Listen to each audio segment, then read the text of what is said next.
Bonjour chers amis, bonjour le monde. Aujourd'hui pour une nouvelle vidéo en physique, notamment la leçon numéro 3. Mouvement dans un champ électrique uniforme. Il s'agit donc de bel et bien du champ E. La deuxième partie. Cette partie serait consacrée au cas du proton. Quelles sont les différentes informations que je vais élaborer avec vous? 1, sens de E et de FE, ainsi que le signe de la tension. 1, 2, nature du mouvement au-delà de O2. 2, cas du proton. 2, 1, équation horaire, paramétrique du mouvement. 2, 2, équation cartésienne de la trajectoire.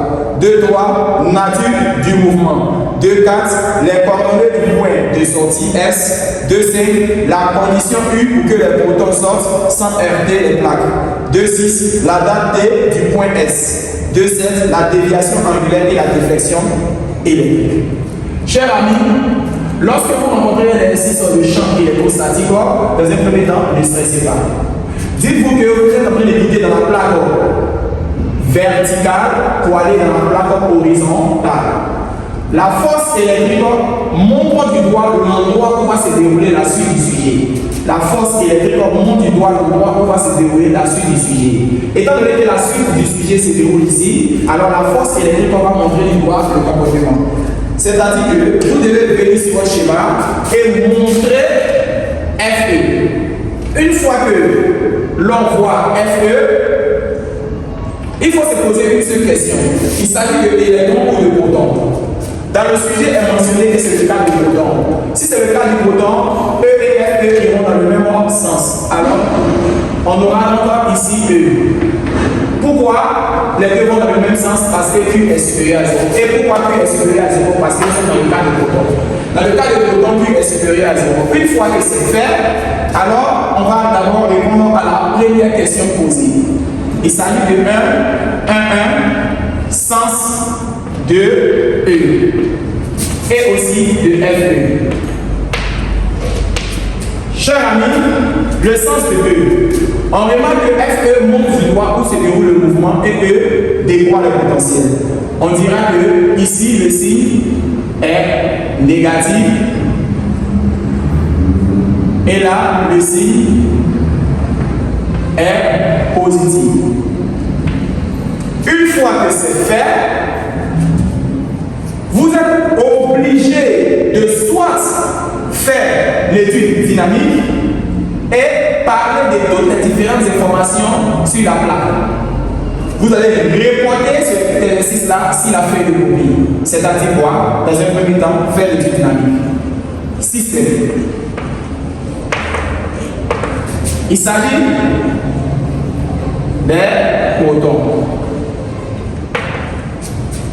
Référentiel. Laboratoire ou terrestre. Supposé. Galiléen. Bilan de force. Il s'agit de la force électrostatique.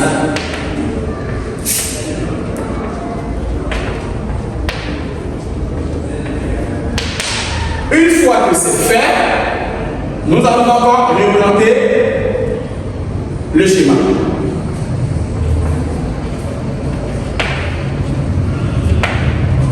La représentation schématique. Alors, nous allons mettre là, ici, la plaque P1 et la plaque P2. E dévoile le potentiel, Q étant supérieur à 0, E et FE iront dans le même sens. Alors, passons donc à notre astérisque signe de la tension.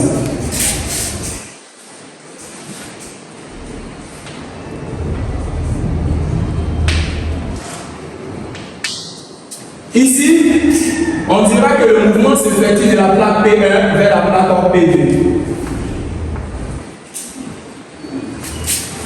Le mouvement s'effectue de la plaque P1 vers la plaque P2. Q étant supérieur à 0, E dévoile les potentiels.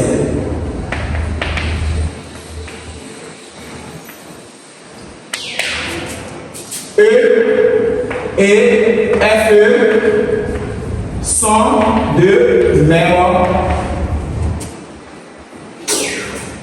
sens. Par conséquent,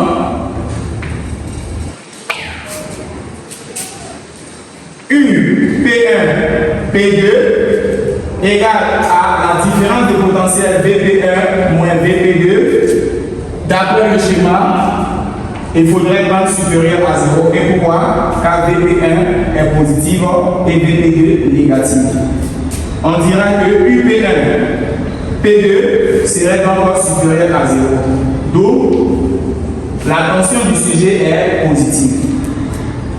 Une fois que c'est fait, nous allons donner la nature du mouvement au-delà de O2. On quitte O1 pour arriver à O2. Quelle est la nature du mouvement au-delà de O2? Au-delà de O2, la particule n'est soumise à aucune force. D'où on a un mouvement rectiligne uniforme. Donc la vitesse obtenue en 2 doit être la même vitesse obtenue en O. Alors, on parlera donc en 1, 2 de nature du mouvement.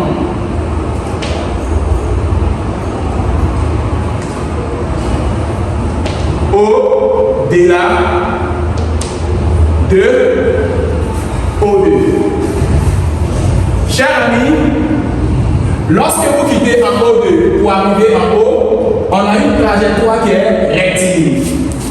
Alors, l'on dira que au-delà de O2, la particule n'est soumise à aucune force. D'où le mouvement est rectiligne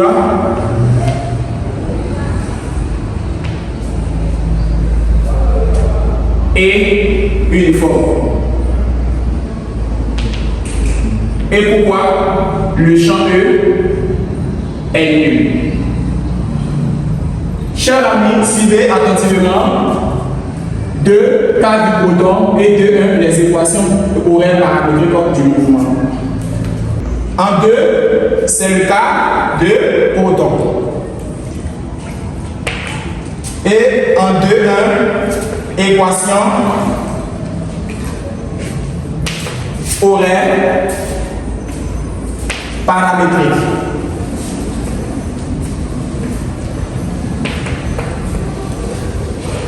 Chers amis, on avait signifié que au-delà du point O2, la trajectoire était rectiligne et le mouvement était rectiligne uniforme. Du coup, que O2 aura la même vitesse que O. La vitesse acquise en O2 est la même vitesse acquise en O. Chers amis, comment débuter votre expérience pour faire l'équation horaire? Dans un premier temps, appliquez le théorème du centre d'inertie. Appliquons le théorème du centre d'inertie.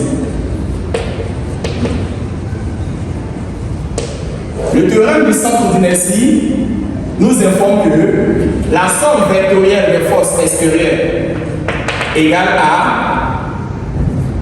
MAG. Chers amis, telle est la force qui existe en champ E. Il s'agit de la force électrostatique qui est égale à MAG. Une fois que c'est fait, on aura à remplacer FE par Q avec valeur absolue, de E avec valeur absolue, égale donc à MA. Vous pouvez ignorer maintenant le G. KG signifie de son centre d'inertie. Une fois que c'est bon, vous direz que A égale à valeur absolue de Q, E avec les vecteurs là, divisé par le fameux M. L'accélération que vous allez trouver doit être en réalité une constante. Pour signifier que lorsque vous serez dans AT différent de 0, l'information va vous permettre de trouver toutes les réponses. Qui parle d'équation courante paramétrique parle de AT égale à 0.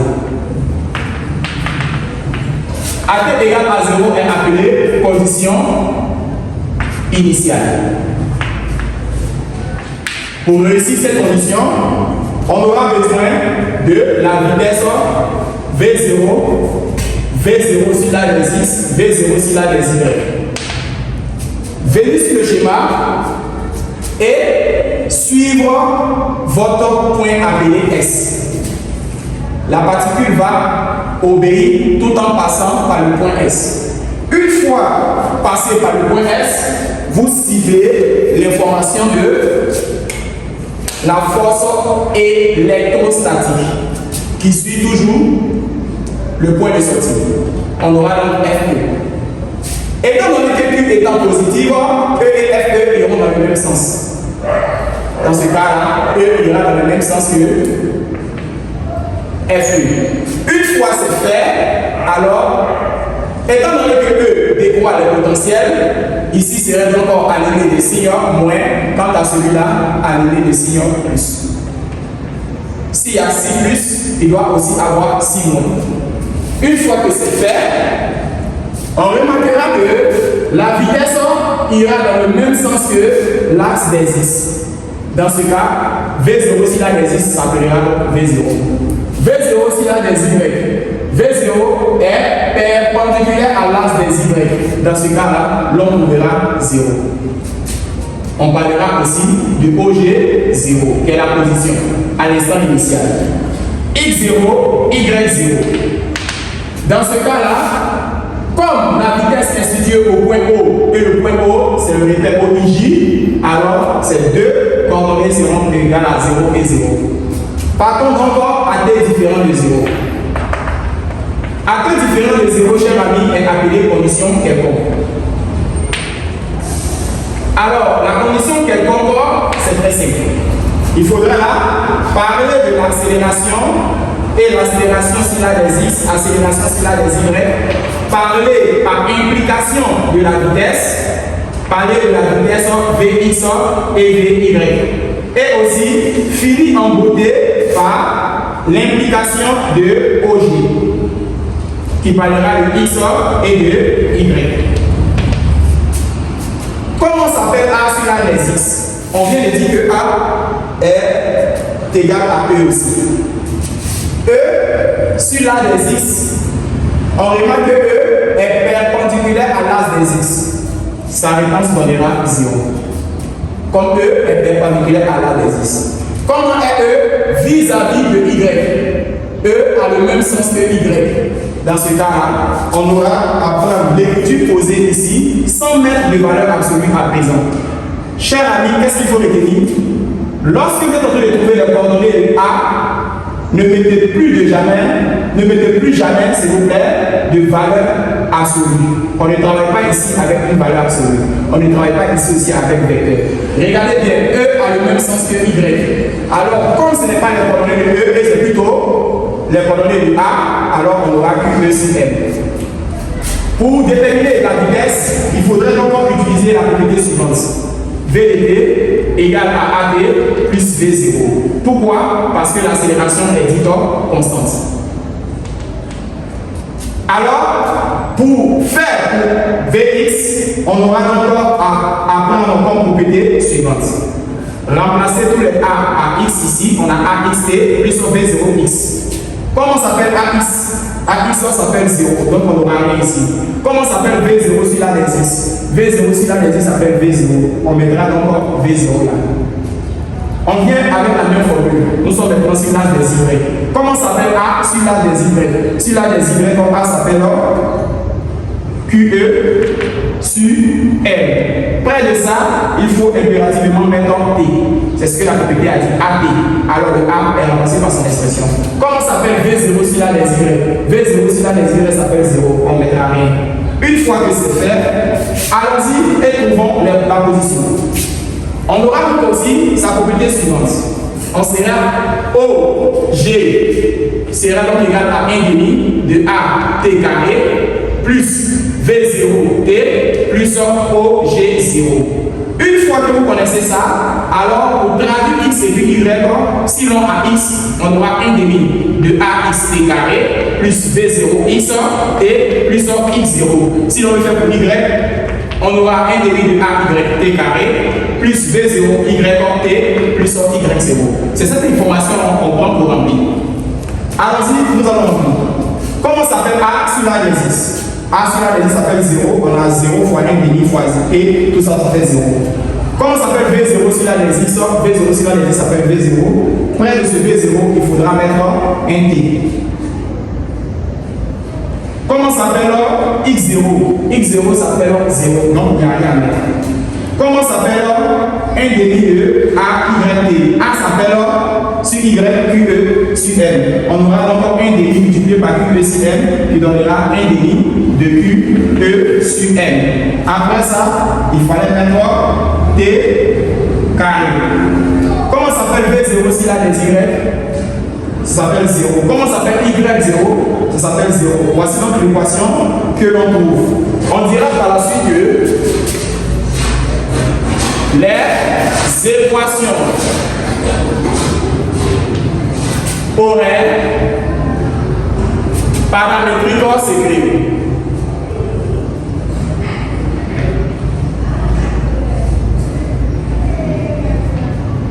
Et les deux équations trouvées, vous allez donc donner ces différentes équations.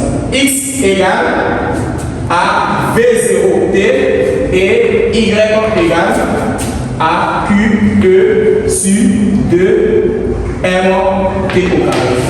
Une fois que c'est fait, vous allez passer à la prochaine question qui est appelée équation cartésienne de la trajectoire. 2. Équation cartésienne de la trajectoire. Équation cartésienne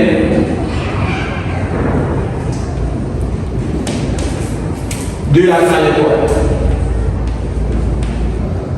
Pour répondre à cette question, c'est très simple, cher ami.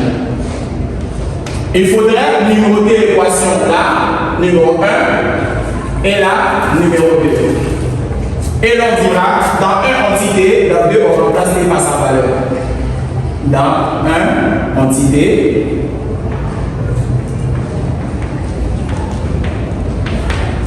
on a X égale à V0T, du coup, T égale à X sur V0.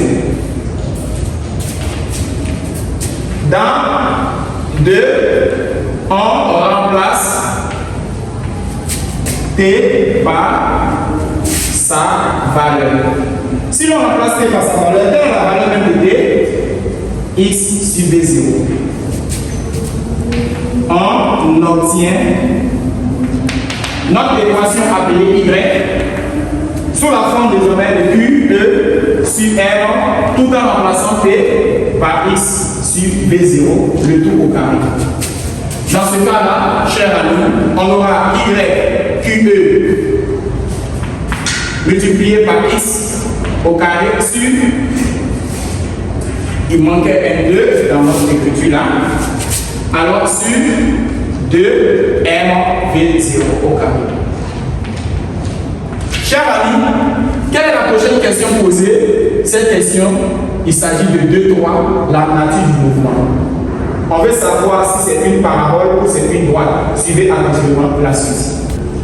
2-3, la nature du mouvement. Chers amis, quelle est la nature du mouvement? Notre équation cartésienne est sous la forme de Y qui est égal à QE sur 2MV0 carré X au carré. Alors, cette équation obéit à Y égale à AX au carré plus BX X plus C. Alors, on a une parabole. Donc, la nature est qualifiée de parabole. Une fois que c'est fait, parlons-en de 2 cartes, les coordonnées du point de sortie. 2 cartes, les coordonnées du point de sortie. Chers amis, quelles sont les coordonnées du point de sortie?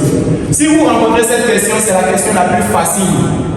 Quelles sont les coordonnées du point de sortie? Il faudrait dire que les coordonnées du point de sortie sont S et vous donnez les coordonnées X, S et Y, S. Suivez bien. Les coordonnées du point de sortie sont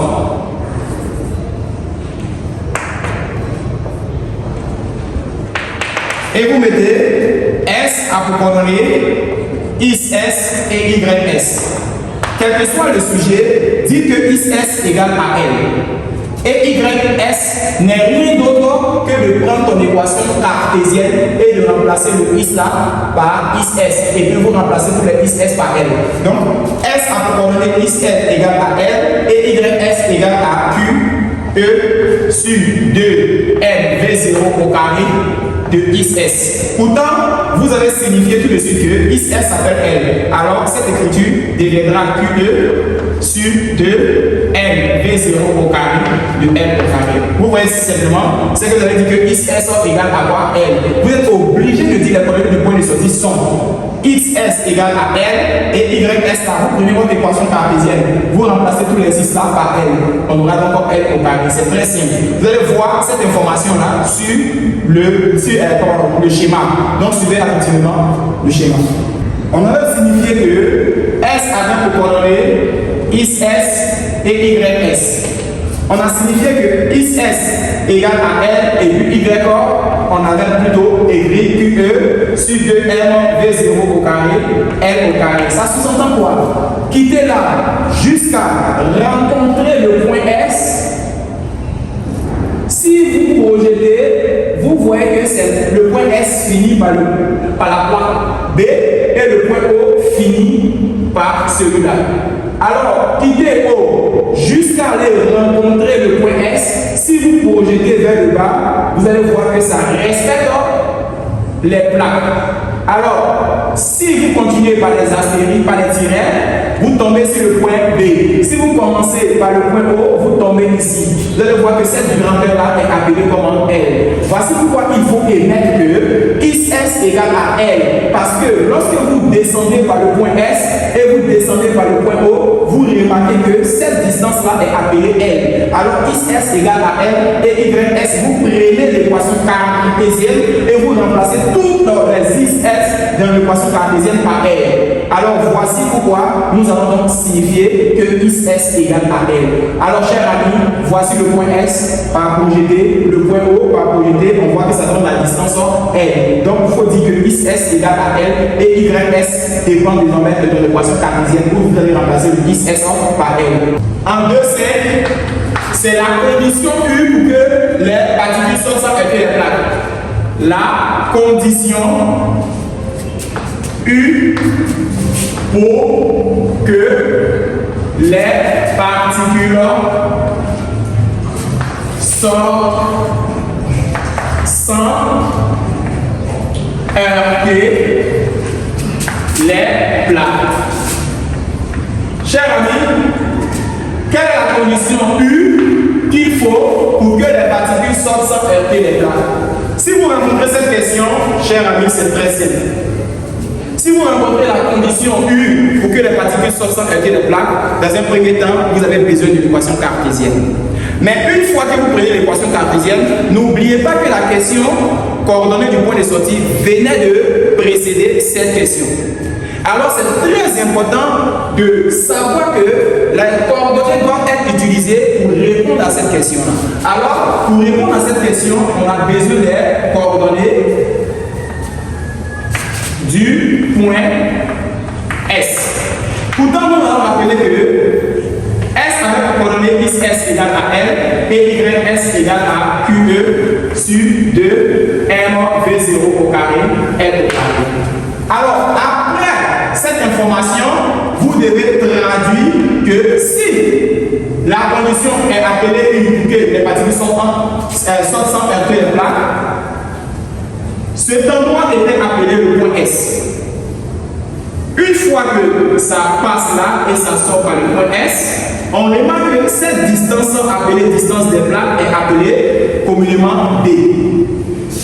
Le point de sortie, étant donné que c'est la moitié, la ligne qui est ici est la moitié du point de sortie, on n'aura pas à prendre cette distance-là, mais on aura à prendre la moitié de cette distance. Voici pourquoi il faudra d'abord retenir que si le point de sortie se trouve vers le haut, alors la condition, on remarquera que Y aura le même sens que la formule appelée décidée. Mais si le point de sortie est vers le bas, alors on dira Y de sortie est inférieur à décidé. Dans notre cas, qu'est-ce que vous constatez? Le point de sortie va vers le haut.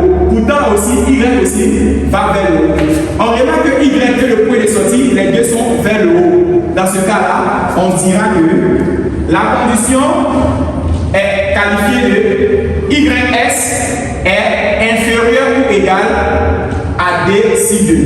D, c'est la distance des plaques. YS, voici Y, voici S.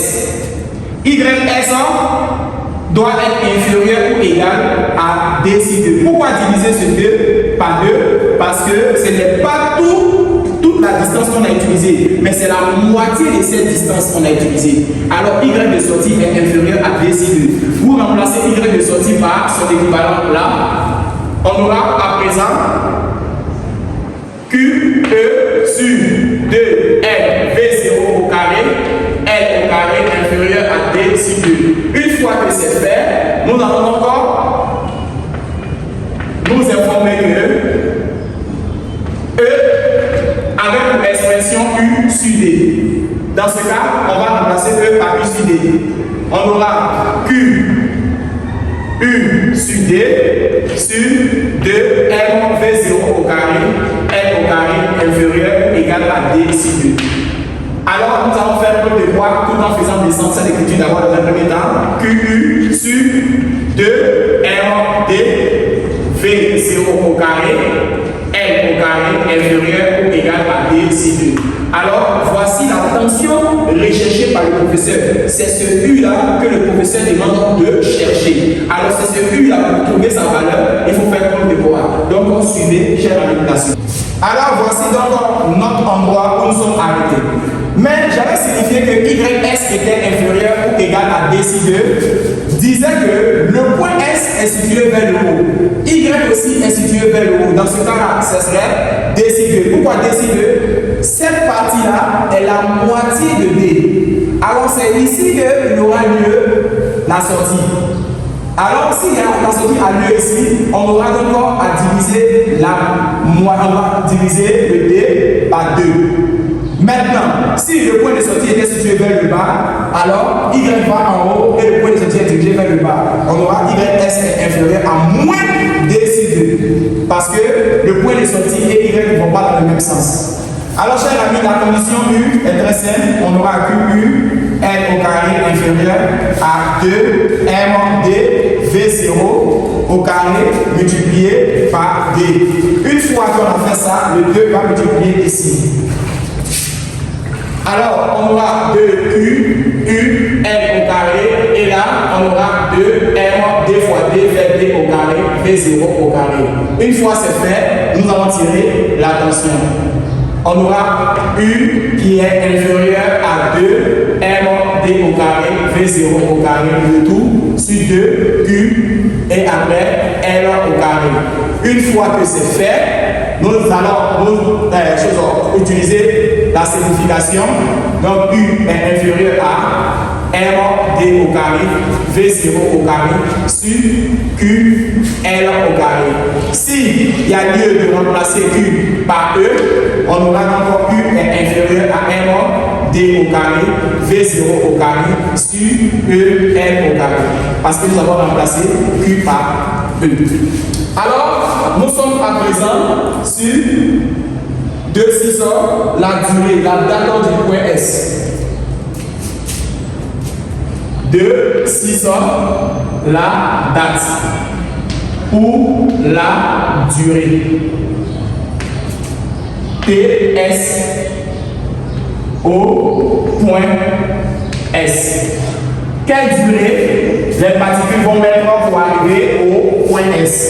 Ici, pour répondre à cette question, vous aurez encore besoin des coordonnées du point S.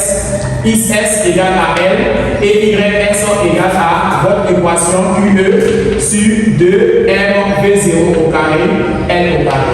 Une fois que vous avez établi cette information, vous direz que une information après l'équation cartésienne, avant de trouver l'équation cartésienne, il y avait une information qu'on avait dit dans un entité.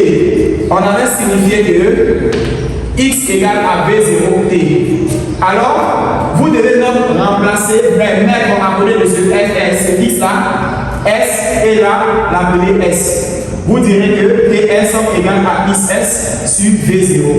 Or, signifiez que xs égale à l. Alors la durée, on a ts égale à l sur v0. Voici donc la durée. Qui parle de durée va mettre donc en seconde unité. Alors S. Voici comment on détermine la durée. Alors, chers amis, les questions les plus intéressantes arrivent. Et ça ira de 2,7. Déviation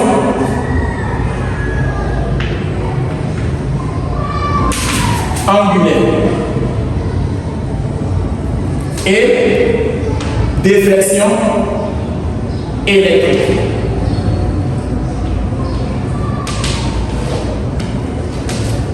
Nous avons marqué en premier astérisque la déviation angulaire. Lorsque on attend déviation angulaire, on fait référence à tangente. Qu'est-ce qu'on sait? On sait que tangente alpha égale à sinus alpha sur cosinus alpha. Chers amis, voici donc notre schéma. Quittez là,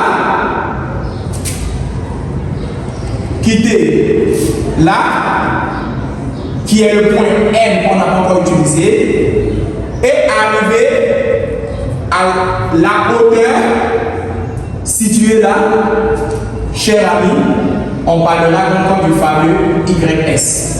Voici donc la latitude YS. Pourquoi la relation tangente est utilisée? Parce que le triangle que je viens de former a pour le plus long côté MS. MS point triangle est le plus long côté. Le plus long côté se calcule avec votre tangente. Alors, le plus long côté se calcule avec tangente. Dans ce cas, tangente alpha égale à côté opposé sur le côté adjacent. Donc, tangente égale côté opposé est appelé S'. Vous mettez un point appelé S'. Sur le côté adjacent, MS'. Que constatez-vous de SS'? SS' égale à YS. Et MS' sera donc la moitié de ce L. MS' serait donc la moitié de ce L. Voici L. Alors de M à S', on a encore une moitié. Voici MS'. Lorsqu'on descend vers le bas, on a la moitié de L. Dans ce cas, ça serait L divisé par 2. On a tangente alpha égale à YS sur R divisé par 2. On va donc remplacer YS par sa formule QE sur 2 MV0 au carré L au carré. On aura donc tangente alpha égale AQE sur 2L V0 au carré, L au carré sur L sur 2. Nous allons renverser le 2 premier là. On aura donc A, cette écriture QE sur 2L V0 au carré, L au carré multiplié par l'inverse 2 sur L. Après simplification de cet terme, L va simplifier sur L au carré, 2 va simplifier le 2 ici, on aura Q, E, L sur R, V0 au carré. Cette chère amie, après simplification de L, on aura L en haut et 2 simplifie celui-là. Cette écriture, vous l'appelez donc numéro 1. Car vous allez chercher à présent la déflexion électrique avec le grand triangle. Suivez attentivement. La déflexion électrique. La déflexion électrique aussi se fait avec tangente. On aura donc tangente égale à sinus alpha sur cosinus alpha. Chers amis, tangente égale à sinus alpha sur cosinus alpha. Suivez. Pour la déviation angulaire, voici son angle. C'est le même angle qu'il faut considérer, mais pour le grand triangle. Voici donc le grand triangle. Vous voyez le grand triangle a aussi comme angle alpha. Le petit triangle considéré régulièrement qui avait YS, là, voici son angle. Le grand triangle aussi A pour alpha situé là. Voici le grand triangle fait en bleu. C'est ce grand triangle qu'on avait dit que tangente alpha était égale à sinus alpha si cosinus alpha. Sinus alpha, c'est le côté opposé. Quel est le côté opposé à l'angle? Le côté opposé à l'angle est O' P.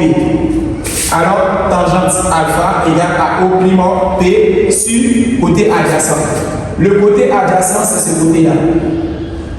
On aura donc comme information M O' avec M O' égale à quoi? M O' égale à grand D. Une fois que c'est fait, on aura à écrire tangente alpha égale à O' P sur M O' qui est appelé désormais D. C'est cette information, chers amis, que j'aurais besoin. Cette information porte le nom de 2. Suivez.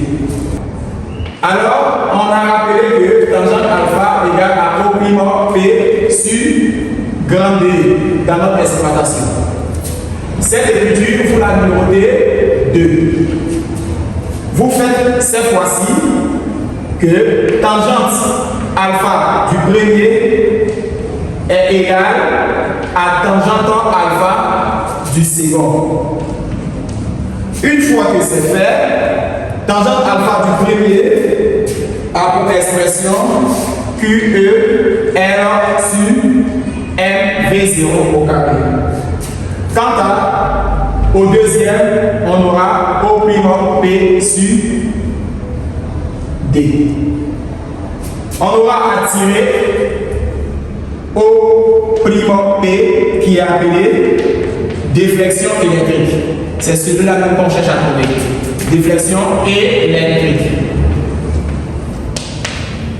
Alors, que vaut la déflexion électrique? QEL sur MV0 carré égale à O' P sur D.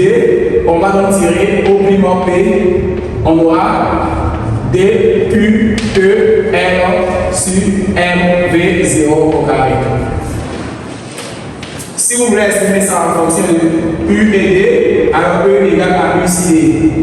On a O' P égale à D, Q facteur de U sur D, R le tout sur MV0 au carré. Alors, O' P égale à D, Q, U, L, le tout sur D, MV0 au carré. Cette écriture s'exprime en mètres. Et cette écriture-là est appelée déflexion électrique.